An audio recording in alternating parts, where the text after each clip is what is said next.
We had a Christmas party of a bunch of, volunteers and candidates and MLAs on Friday evening, and no one had any idea at that time about what was going on. This is strictly something that was negotiated back behind closed doors. It sounds like by Rob Anderson and then Danielle Smith. And good morning. Word is Wildrose leader Danielle Smith is among 6 Wildrose MLAs ready to cross the floor to join the governing PC party led by Premier Jim Prentice. Today, the PC caucus will meet to discuss the mass floor crossing and to talk about allowing those Wildrose members to join the Tory ranks.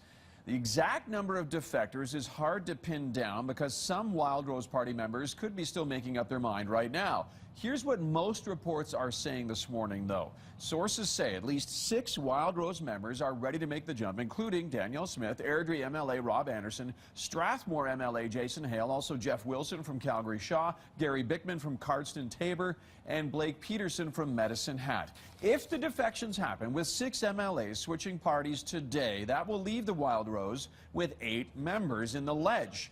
Some reports say only 4 Wildrose members will stay in the party after today. If that happens, then the Liberals will form the official opposition in Alberta.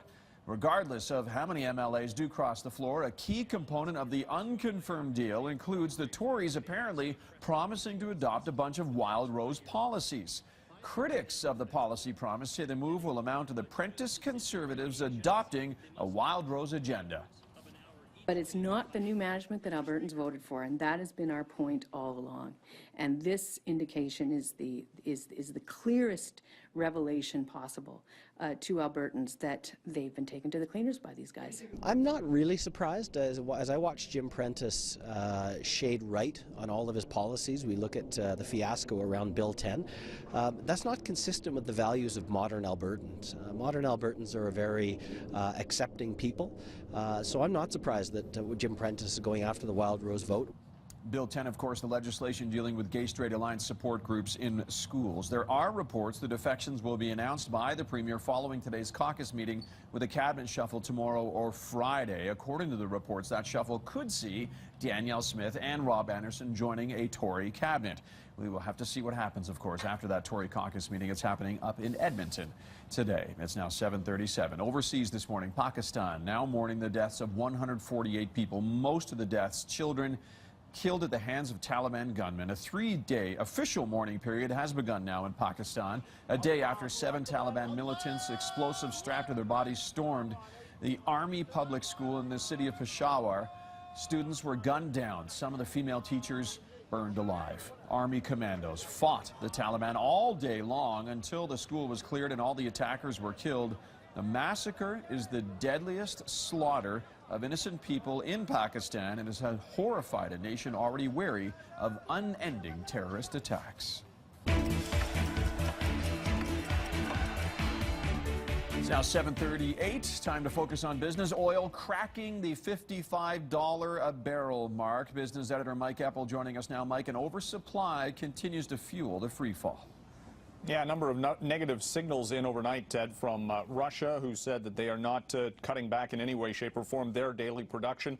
OPEC, Kuwait, saying that OPEC might not meet until June of next year. So no production cuts there seen. The American Petroleum Institute last night saying U.S. inventories rose over the last week, which indicates even the higher cost producers are still maintaining output.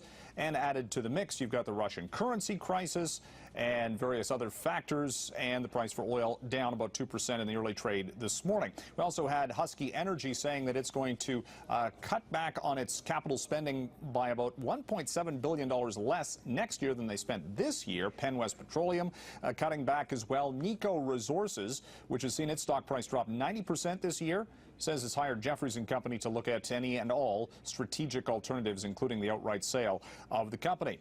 Now, the falling price for oil and gasoline also affecting the cost of living. U.S. consumer price inflation figures in this morning, down the most in 6 years, a negative 0.3% for November. Does that take any pressure off the U.S. central bank, which sets interest rate policy today?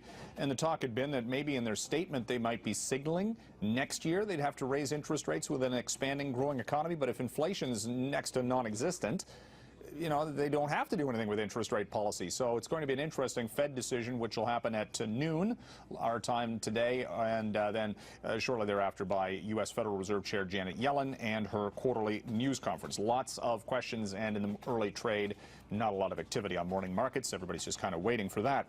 And then also this morning, BlackBerry launches its classic device, sort of a back to the future for the Waterloo-based smartphone company. The QWERTY keyboard, updated internals. What they're doing here is relaunching what was their previous best-selling model ever, the Bold 9900, which came out in 2011, not that long ago, but of course since then, BlackBerry's lost a lot of market share, looking to regain a little bit of the past glory with an event in New York City coming up today. Ted, back to you. All right, good stuff. Thank you, Mike. A lot of people like that QWERTY keyboard. That's business editor Absolutely. Mike Apple. You can hear Mike on 660 News at 26 and 56 after the hour.